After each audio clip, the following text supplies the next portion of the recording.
News 19 और आज का मतदाता टीवी में चार्टर्ड अकाउंटेंट चुन्नीलाल जी आपका स्वागत है। नमस्कार सर। नमस्कार नमस्कार। सर बहुत ऊर्जावान लग रहे हैं और जहाँ तक मेरी जानकारी है हर किसी को आप कुछ न कुछ उत्साह और शक्ति देते रहते हैं। पुनः आपका स्वागत है सर। Thank you.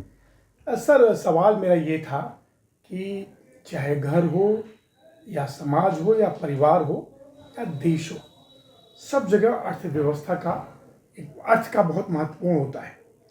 इस बार जो हमारे देश की वित्त मंत्री सीतारमण जी ने जो बजट देश के लोकसभा पटल पर रखा है, उसको कैसा देखते हैं आप सर? देखिए, उन्होंने अपने हिसाब से जो बेस्ट बन सकता था उन्होंने बनाया, और दूसरा कोई उसको कैसे कहे वो अलग बात है। जी। इन दी गिवन सर्कमस्टांसेस जो वो कर सकते थे उन्होंने किया, बाकी कोई चीज़ पूरी होती नहीं। यस, चांसेस उसमें कुछ न कुछ, हाँ, कुछ न कुछ आप रहता है। सर आपका चार्टर्ड अकाउंटेंट का अनुभव काफ़ी पुराना है, काफ़ी वर्ष हो गया, जहाँ तक मैं समझ पा रहा हूँ। कितने वर्ष हो गए होंगे सर? मैं 1977 का पास आउट हूँ, तो 23 and 25 48 ईयर्स। 48, एक तरह से गोल्डन जुबली एक्सपीरियंस आने वाला है। तो सर जो इस बार देखा गया है, जो 12 लाख एक मध्यम वर्ग परिवार के लिए जो छूट की बात इन्होंने रखा है, उसको कैसा देखते हैं आप? ये भी मिक्स्ड चीज़ है भाई। कुल मिला के तो जो टैक्स पेयर है उसको रिलीफ मिला ही है। जी जी जी। लेकिन इसमें वो नहीं आ रहे जो रिलीफ के लिए थे, जो रिलीफ के लिए डिजर्व करते थे वो नहीं। हाँ। तो इसलिए 12 लाख रुपए वैसे बहुत हैं एग्जाम्पशन के लिए, क्योंकि भाई पीछे जैसे 4 लाख रुपए जो भी है और दुनिया भर के कैलकुलेशन थे, तो उस हिसाब से चलो उन्होंने एक अच्छा स्टेप लिया है। और अच्छा लिया कि टोटलिटी में उनको कोई फ़र्क नहीं पड़ता, क्योंकि जितनी लिटिगेशंस वगैरह जो ये होते हैं, फिर उसको उसके हिसाब से इन्होंने ठीक किया और पब्लिक खुश हो गई, और पब्लिक को खुश करना ही सरकार का काम होता है। क्या यही वजह था कि दिल्ली चुनाव जीती है? वो कई कारण हो सकते हैं भाई। एक तो दिल्ली चुनाव में 15 साल से एक पार्टी सत्ता में थी, जी जी, तो फिर उसके बाद में आज, लेकिन मेन सत्ता है, उससे तो टकराव तो ले नहीं सकते। ठीक है, 15 साल उन्होंने टकराव लिया, जी जी जी, तो 15 साल में नफ़ा भी हुआ, नुकसान भी हुआ। हाँ, लेकिन इस बार जनता ने बीजेपी के हाथ में बागडोर बिल्कुल, हाँ, तो अब सौंपा। बिल्कुल, और लेट्स होप के अच्छा हो। यस, पूरी उम्मीद है। सर एक सवाल मेरा और भी था कि जो देश की जनता होती है वो थोड़ी घबराती है। आजकल बैंकों में क्या होता है कि खास तौर से चाहे कोऑपरेटिव बैंक हो या कुछ दिन पूर्व एस बैंक की बात हम आपसे कहें, मतलब कहीं न कहीं आरबीआई को बीच में दखल देना पड़ता है। ठीक बात है। तो क्या आरबीआई को अपने गाइडलाइन को और अच्छा रखना चाहिए बैंक सेक्टर के लिए? देखिए, ऐसा है कि पॉलिसीज सब ठीक है, अब पॉलिसी की मॉनिटरिंग जो है वो मस्ट है। मॉनिटरिंग में जहाँ कहीं ढील आ गई वहाँ नुकसान हो जाएगा। मोटी बात ये, नहीं तो इंडियन बैंकिंग सिस्टम इतना परफेक्ट है कि जब तक कोई सिस्टम वाला आदमी उसमें इन्वॉल्व नहीं होगा, तब तक कोई गड़बड़ नहीं हो सकती। नॉर्मल आदमी गड़बड़ नहीं कर सकता बैंकिंग चैनल में। राइट। ठीक है ना। तो एबनॉर्मल मीन्स जिसकी पहुंच हो, अप्रोच हो, उसने सिस्टम को अपने साथ ले लिया, वो कुछ भी कर सकता है। जैसे कि महाराष्ट्र में जो कोऑपरेटिव बैंक, मतलब ये हर एक के लिए, ये कुदरत का कानून है। इसके लिए आप और हम कुछ नहीं है। ये जो सिस्टम में घुस जाएगा वो सब कुछ कर लेगा, सिस्टम में नहीं घुसेगा उसके लिए परफेक्ट है, और घुसना ही नहीं चाहिए हर एक को। राइट। लेकिन जो इस बार का बजट है उससे सर मतलब प्रधानमंत्री का, वित्त मंत्री का, या बहुत जितने शीर्ष नेता हैं और जनता भी कह रही है कि सरकार जो है बहुत जल्दी जो है तीसरी अर्थव्यवस्था के पायदान पर पहुंच जाएगी, भारत देश की अर्थव्यवस्था। नहीं, वो तो ठीक ही कह रहे हैं, पहुंच ही रहे ना। वो तो आपको दिख रहा है भाई कि दुनिया वर्ल्ड लेवल पे मोदी जी का डंका बज रहा है। जी भाई कोई मतलब वो लीड करते हैं बाकी को, सब कोई। बिल्कुल। मतलब आज यूएस प्रेसिडेंट है तो उसको भी ये समझा देते हैं, पुतिन को भी समझा देते हैं, फिर चाइना वाला भी पीछे है, उससे कोई बात नहीं। तो ये तो चीज़ है, इसमें तो कोई डाउट ही नहीं है। मोदी जी का डंका तो बज ही रहा है, डंका बज रहा है, और देशवासी उत्साहित भी हैं, हम लोग खुश भी हैं। बिल्कुल। सर एक सवाल और था, काफ़ी अनुभव है सर आपका, इसलिए पूछ रहा हूँ। 48 ईयर का एक्सपीरियंस है सर आपका, क्या वजह है कि हमारा जो रुपया है डॉलर के मुकाबले आज के डेट में इतिहास के सबसे निचले पायदान पे है? कहाँ मतलब दिक्कत आ रही है? नहीं, उसको आप ऐसे मत लो ना भाई। जो डॉलर वगैरह पॉन्ड्स वगैरह है उनके कंपैरिजन में हमारी वैल्यू कम है, मतलब वैल्यू कम नहीं है, वो एक एक यूनिट का हिसाब है, तो उस यूनिट के हिसाब से हम अपने आप को कम कह सकते हैं और वो अपने आप को स्ट्रॉन्ग कह सकते हैं। ठीक है ना, इसमें कोई खास ऐसी कोई बात नहीं। जी जी जी जी हाँ, तो जिस दिन उनके बराबर हो जाएंगे उस दिन हमारा उल्टा हो जाएगा। आज अगर इतना है तो जिस दिन उनको हम सुपरसीड कर देंगे उस दिन हम भी उतना ही हो वो जाएंगे। दिन भी आने आएगा। Let us hope. सर एक सवाल और भी था हाँ जी। कि जो ये बजट आया, बस 2-3 सवाल हो सर। इस बजट में सर जो एमएसएमई सेक्टर को बहुत ज़्यादा प्रोत्साहित किया गया है, ठीक बात है। जैसे कि ज़्यादा से ज़्यादा एमएसएमई सेक्टर को उस योजना जो आदमी का सपना भाई वो होता तो इसलिए कि वो आप दूसरों से compete कर सकें। है। यस यस मतलब स्टार्टअप की जो थ्योरी है वो है कि दूसरों से आप compete कर सकें, उसमें सबका कॉपरेशन होता है। राइट। भाई जैसे हम शेयर बाजार में देखते हैं तो जैसे एक दो कंपनियां जैसे जीरोधा वाले हैं, वो स्टार्टअप हैं, तो उनको कहीं ना कहीं से फंडिंग मिल रही है क्योंकि वो कोई चार्जेस ही नहीं लेते आपसे। बिल्कुल बिल्कुल। तो इसलिए स्टार्टअप हैं, अब 2-4-5 साल में वो भी लेने लग जाते हैं, तो उनको बड़ा कर दिया और बड़े हैं वो, बड़े हैं। मतलब बड़े ब्रोकर्स को टक्कर देने लग गए। इसी स्टार्टअप्स यही है कि अगर ठीक आदमी के हाथ में है तो वो अच्छा ही करेगा। कंपनी बड़ा कर देगा। बिल्कुल। सर हमारे देश में इंफ्रास्ट्रक्चर, ऊर्जा और ये समझिए इलेक्ट्रिकल व्हीकल, सब क्षेत्रों में विकास हो रहा है। राइट। एक आपको क्या लगता है कि भाई हमारा गाजियाबाद जो है, एक समय था सर पूरा औद्योगिक नगरी था सर, ठीक बात है। उसके बाद सरकारें बदली, भय की स्थिति आई, सारी कंपनी पलायन चले गए। ठीक बात है। अब क्या गाजियाबाद को एक औद्योगिक नगरी सरकार को बनाना चाहिए? योगी जी से अपील करेंगे आप? नहीं, अब तो बन चुका है ऑलरेडी, वापस वहीं पे आ गया, मतलब बहुत बड़ा हो गया है। मतलब बहुत बड़ा हो गया, मतलब आप देखो कितनी फैक्ट्रीज वापस खुल गई है। तो ऐसी कोई नहीं है। एक टाइम था, एक टाइम जिसमें बीच में आया, उस टाइम में सब गड़बड़ हो गया। अब आज की डेट में लग रहा है कि कंट्रोल में है चीज़ें। कंट्रोल में नहीं, मेरा मतलब था कुछ अगर इंटरनेशनल कंपनी आ जाए गाजियाबाद में तो छोटी मोटी इंडस्ट्री को बड़ा लाभ मिलेगा। जैसे नोएडा देखिए, गाजियाबाद के बाद बसा, कितना आगे बढ़ गया। हाँ, तो वो नया शहर बसा ना। जी जी। तो पुराने में बहुत मेहनत करनी पड़ती है। जी जी भाई आप ये देखो भाई कि बनारस में ये नदियाँ वगैरह जो साफ की मोदी जी ने, जी। कितनी मेहनत लगी, बहुत कितने पैसे खर्च किए। भाई आज से 20 साल पहले अगर बनारस की वो गंगा नदी को देखते, गंगा ही है ना बनारस में, गंगा ही है सर। तो वहाँ तो पहुँचने का मतलब ही नहीं था। तो आज की डेट में अभी 1 साल पहले ही होके आया हूँ, अच्छा अच्छा। तो मैं तो इमेजिन ही नहीं कर सकता था ऐसे है। मतलब कुंभ गए थे एकदम सर? कुंभ नहीं, कुंभ नहीं गया।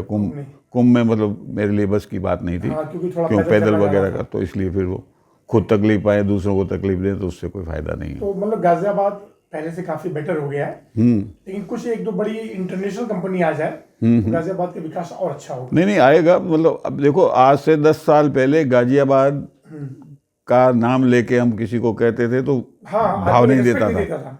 तो आज की डेट में ऐसा नहीं है। जी। आज की डेट में ऐसा नहीं है। आज की डेट में ऐसा नहीं है। आज की डेट में परसेप्शन सारा बदल गया। राइट।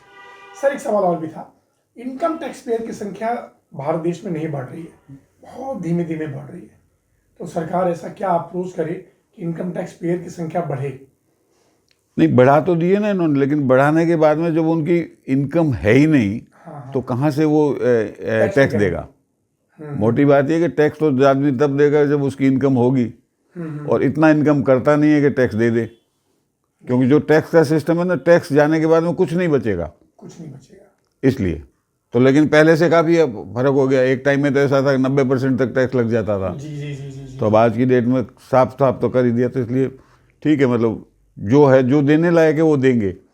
अच्छा सर, जो जैसा startup, SME sector, micro sector, इन सबको सरकार बड़ी मदद कर रही है, तो क्या पार्टनरशिप फर्म जो होती है उस पर टैक्स बहुत ज़्यादा लगता है, तो सरकार को सोचना चाहिए इसको कुछ रिलीफ दें? नहीं, पार्टनरशिप फर्म पे देखने के लिए लग रहा है, लेकिन मान लो सीधा 30% लगता है, तो जो वो इनकम होती है पार्टनरशिप की, उस फर्म पे पार्टनर के हाथ में टैक्स नहीं लगता है। अच्छा। तो जो जिस पार्टनर की इनकम 15-20 लाख रुपए साल की है, अदर देन दिस, तो उसके लिए कोई दिक्कत नहीं। कोई दिक्कत नहीं।